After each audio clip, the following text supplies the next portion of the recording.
राजा की बात कर रहे हो, मैं आपको कह दे रहा हूं, इस देश में राजतंत्र आने वाला नहीं है। बीजेपी पूरी कोशिश कर रही है, इस 56 इंची चौकीदार को राजा बनाने की कोशिश कर रही है, बेईमानी उसी के लिए हो रही है, पर ये सपने ही देखता रह जाएगा। राजतंत्र इस देश में आने वाला नहीं है, आप ध्यान रखना। संविधान को कुचल कर तो मोदी एंड कंपनी, बीजेपी और आरएसएस पिछले 11 साल से लगातार काम कर रहे हैं। हर जगह उन्होंने संविधान को अपमानित करते हुए, कुचलते हुए काम किया, जनता को धोखा दिया, लोगों से झूठ बोला, भ्रष्टाचार में आकंठ डूबी हुई मोदी सरकार और झूठ का एक पूरा पर्याय बन चुका मोदी खुद, बेईमान, नंबर 1 भ्रष्ट दुनिया में ऐसा प्रधानमंत्री जिसने देश के संविधान को कुचल कर लगातार काम किया है। पर अब जो स्थिति है वो स्थिति इसलिए गंभीर है कि संविधान को औपचारिक रूप से खत्म करने के लिए काम अब शुरू हुआ है। अब तक औपचारिक रूप से काम नहीं था। आप और हम लोग सब सुनते आ रहे थे, बीजेपी के लोग कहते आ रहे थे कि हमें 400 सीट चाहिए संविधान को खत्म करने के लिए। उसके लिए जो बेईमानी कर सकते थे उन्होंने प्रयास भी किया, लेकिन हम लोगों ने जिस तरह से ईवीएम को लेकर हल्ला मचाया और पूरे विपक्ष ने संविधान पर खतरा है और देश के लोगों ने संविधान को बचाने के लिए जो काम किया 2024 में बीजेपी के विरुद्ध, जो जबरदस्त तरीके से वोट दिया, उसकी वजह से वो अपने मंसूबों में कामयाब नहीं हुए। लेकिन अब इस समय जो काम किया जा रहा है, ईडी, सीबीआई, इनकम टैक्स, विपक्ष को दबाने के लिए और अपनी सत्ता को बचाए रखने के लिए मोदी ने इस्तेमाल किया। लेकिन अब इलेक्शन कमीशन को जिस तरह से मोदी ने अपना गुलाम बनाकर अखाड़े में उतारा है, इस देश के लोगों की नागरिकता को सिद्ध करने के लिए और इस देश के संविधान को औपचारिक रूप से खत्म करने के लिए, वो एक बहुत खतरनाक खेल है। खतरनाक खेल किस लिए है साथियों? भारत का संविधान जो है, उस संविधान को बदलने के लिए कई प्रावधान हैं।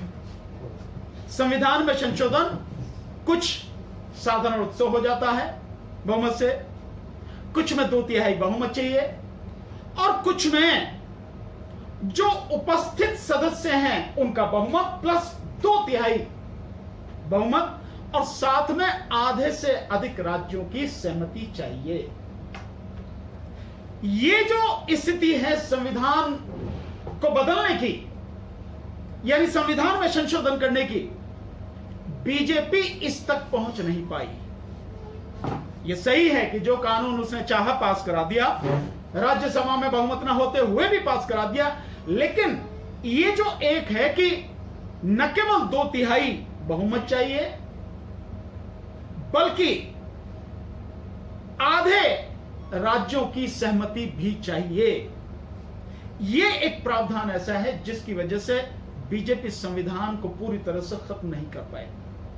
400 सीट इसी के लिए चाहिए थी और अब इसके लिए जो उसने काम शुरू किया है वो इलेक्शन कमीशन के माध्यम से काम शुरू किया है और वो शुरू किया है जो बिहार में SIR के नाम से हो रहा है।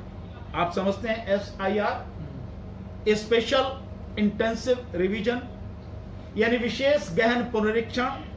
अगर मोटे शब्दों में सीधा सीधा कहो, जो आम आदमी समझ ले, देश में जो मतदाता सूची है उस सूची को दोबारा से बनाने का काम, और इस सूची को बनाने का जो काम है उसमें जो आप जानते हैं 11 दस्तावेज जिनको मान्य उसने ठहराया है, इस देश के कम से कम 70% लोगों के पास में वो डॉक्यूमेंट नहीं है और उनमें से विशेषकर जो बनवाने की कोशिश की जा रही है बिहार में, जो हम देख रहे हैं, जो लोग जिन्हें इतना डर है कि भी मेरी वोट ना कट जाए और बाकी कैसे होंगे हालात, तो वो रिश्वत देकर, और रिश्वत ली जा रही है, कर्मचारी अधिकारी रिश्वत ले रहे हैं, तो आवासीय प्रमाण पत्र बनवा रहे हैं, कुछ और जो हो सकता है वो बनवा रहे हैं। क्योंकि आज जन्म प्रमाण पत्र की बात कर रहे हो, लेकिन अगर आप पीछे चले जाओ 1980-90 के आसपास या उससे पीछे चले जाओ, तो कहां किसके पास में जन्म प्रमाण पत्र होता था? ये तो बाद में अब ये सारी चीजें होने लगी हैं कि जन्म प्रमाण पत्र हो, मृत्यु प्रमाण पत्र हो, ये सारी चीजें, उस समय तो नहीं था। और एक और प्रावधान देखा है कि किसी बैंक में खाता हो, पोस्ट ऑफिस में खाता हो, दूसरे नंबर पे है ये, कहीं पेंशन अगर आप लेते हो वहां से कार्ड हो, सरकारी नौकरी करते हो, पीएसयू में नौकरी करते हो, उनका कार्ड पर हो। लेकिन वो कार्ड कब का इश्यू किया होना चाहिए? 1 जुलाई 1987 से पहले का। अगर उससे बाद का इश्यू है तो वो मान्य नहीं है। और सबसे जो इसमें खतरनाक स्थिति है कि नीचे शायद 9वें या 10वें नंबर पर जो एक डॉक्यूमेंट है वो है एनआरसी। तो एनआरसी इस देश में हुई नहीं अभी।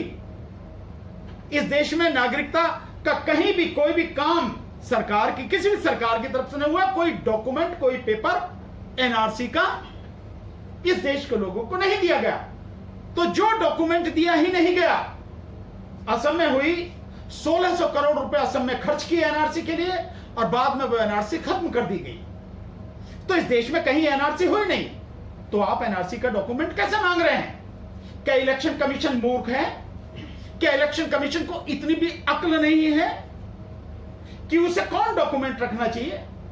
और इसके साथ साथ जो बड़ी बात आ रही है कि 4-5 डॉक्यूमेंट जो आम आदमी के पास में मिल रहे हैं, और उस डॉक्यूमेंट की संख्या पूरे देश में लगभग 80 से 90% है, 90% से ज्यादा है। बिहार में अगर कहा जाए तो 90 से 93% तक वो डॉक्यूमेंट है। वो है आधार कार्ड, हर चीज में आधार कार्ड। तो आधार कार्ड, इलेक्शन कार्ड जो खुद इलेक्शन कमीशन ने बनाया, उसके बाद में मनरेगा कार्ड।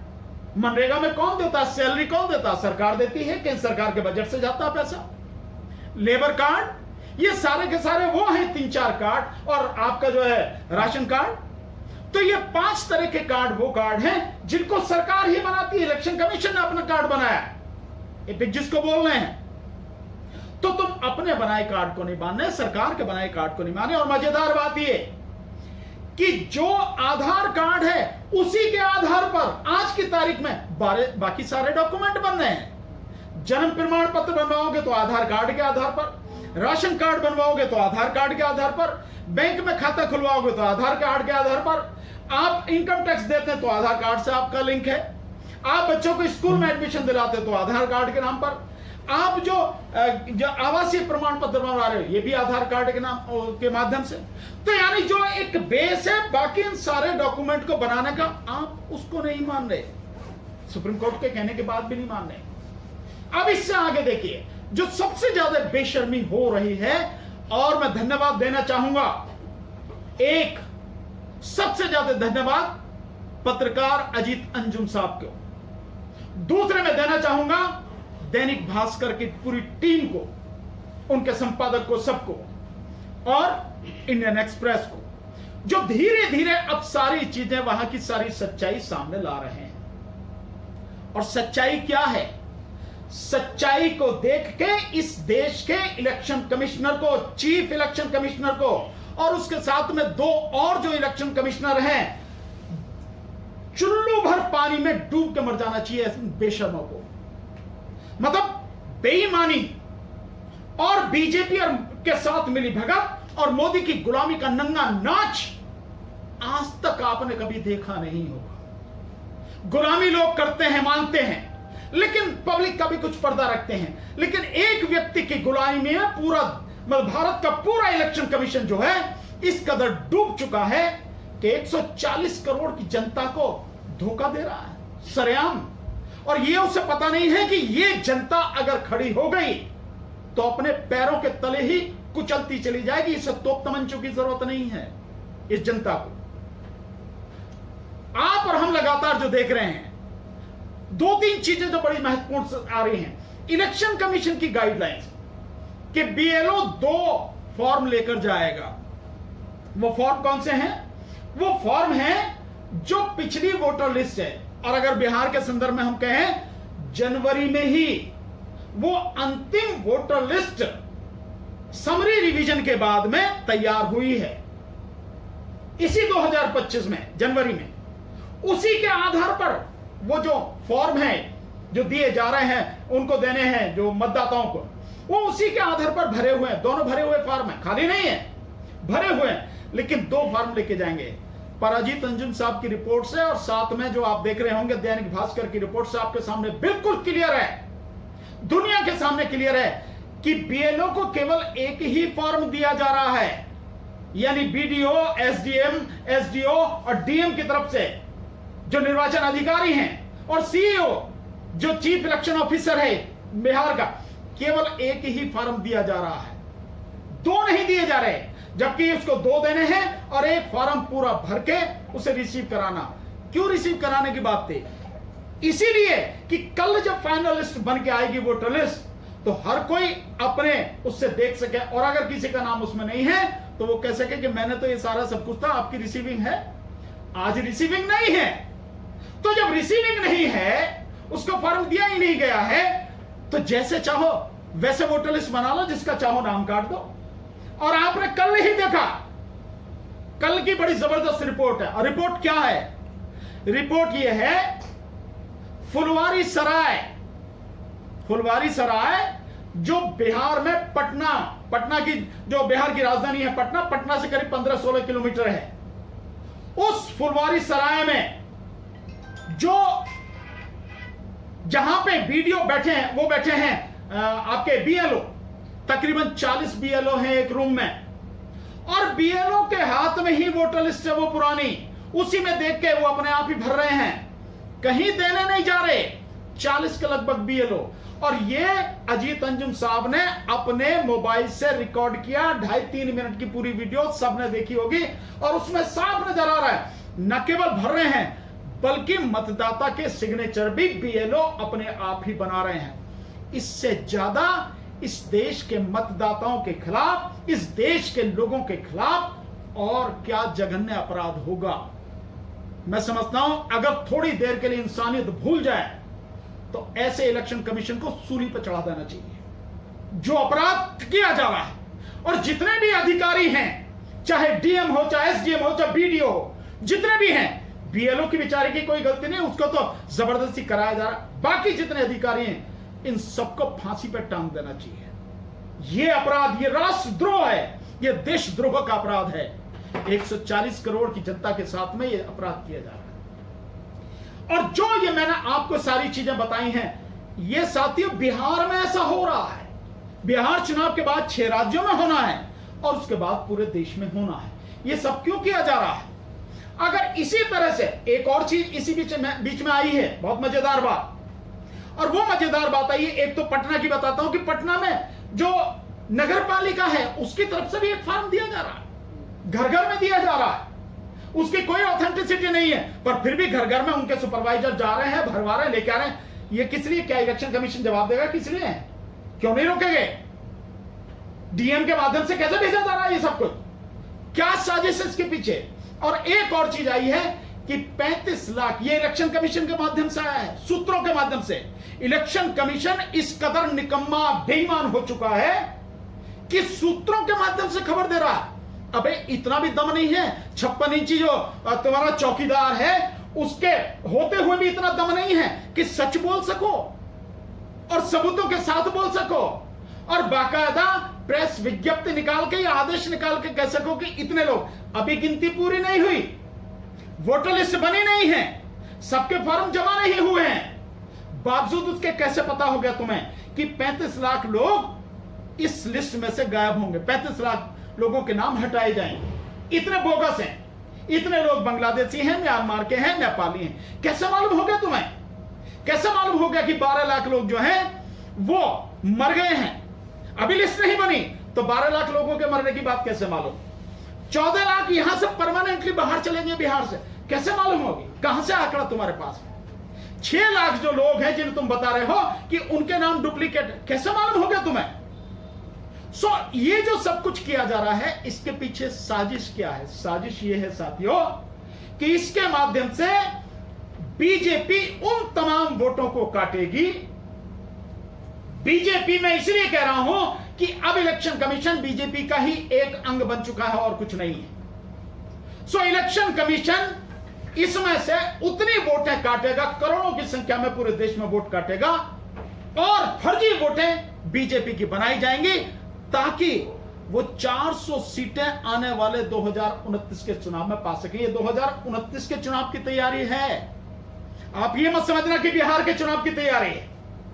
बिहार के चुनाव की तैयारी के सहारे के बहाने या असम में जो चुनाव होंगे या अगले अभी जनवरी फरवरी में जो चुनाव होंगे आपके यहां पे पश्चिम बंगाल में, ये उसके बहाने और इस SIR के माध्यम से, स्पेशल इंटेंसिव रिवीजन के माध्यम से 2029 की तैयारी है, जिसमें देश के करोड़ों लोगों के वोट काटी जाएंगी और इनकी फर्जी वोटें, करोड़ों वोट जोड़े जाएंगे, जिसके माध्यम से इलेक्शन कमीशन के माध्यम से 2/3 से ज्यादा सीटें लाकर बीजेपी और एक साथ इसके साथ में जो जुड़ा हुआ है, जो मेन जिस पे आजकल चर्चा चल रही है, बहुत जरूरी है, इसको दिखाएं आप जरूर। मैं आपसे निवेदन करूंगा, ये आपके मेरे सबके भविष्य का सवाल है, देश के भविष्य का सवाल है कि इस समय वन नेशन वन इलेक्शन का जो ड्राफ्ट बिल देश में पार्लियामेंट की संसदीय कमेटी के सामने है, उस पर चर्चा चल रही है। 4 चीफ जस्टिस को बुलाया जा चुका है, जस्टिस केहर को, रिटायरमेंट जो रिटायर हो चुके हैं, जस्टिस रंजन गोगोई को, जस्टिस चंद्रचूड़ को और एक और है। इन 4 जजेस को बुलाया जा चुका है और इन सब से राय मांगी गई है, सलाह मांगी गई है। तो उसमें जो निकल के आ रहा है, वो निकल के ये आ रहा है कि इलेक्शन कमीशन को इस ड्राफ्ट बिल के माध्यम से इतनी ताकत दी जा रही है कि इलेक्शन कमीशन को कोई रोक टोक नहीं सकेगा। जिस राज्य में चाहेगा चुनाव कराएगा, जिसमें चाहेगा नहीं कराएगा। ये पावर उसको दी जा रही है। मतलब जो पावर आज की तारीख में, उससे कई गुना पावर इलेक्शन कमीशन को देने की बात हो रही है, जिसके विषय में कुछ जो ये जजेस वगैरह हैं, कुछ लोगों ने कहा कि इलेक्शन कमीशन को इतनी पावर देना ठीक नहीं है। तो मैं आपको उस षड्यंत्र की बात बता रहा हूं। ये 2029 का है, वन नेशन वन इलेक्शन। आज ये चुनाव अगर हो भी जाएगा और ये बिल अगर वन नेशन वन इलेक्शन का आ जाएगा, तो 2029 में ये बिहार विधानसभा डिसॉल्व कर दी जाएगी। ये तब सारी विधानसभाओं के जो भी चुनाव है, चाहे पश्चिम बंगाल का हो, चाहे फिर असम का हो या किसी का भी हो, ये सारे के सारे चुनाव सिर्फ उस समय तक के लिए हैं। उसके बाद में सारे एक साथ कराए जाएंगे। और साजिश ये है कि 2/3 से ज्यादा बहुमत लोकसभा में लाया जाए और साथ में आधे से अधिक राज्यों में बीजेपी की सरकार बने, ताकि इस देश के संविधान को अनुच्छेद 368 में जो संशोधन की प्रक्रिया है, उसमें जो सारी चीजें हैं, उसके माध्यम से, संविधान के ही माध्यम से संविधान को खत्म करने की एक घिनौनी साजिश। देश के लोगों से मेरी अपील है, इस साजिश को समझें और इसके खिलाफ जबरदस्त तरीके से सड़क पर उतरने की तैयारी करें, नहीं तो बचेगा नहीं।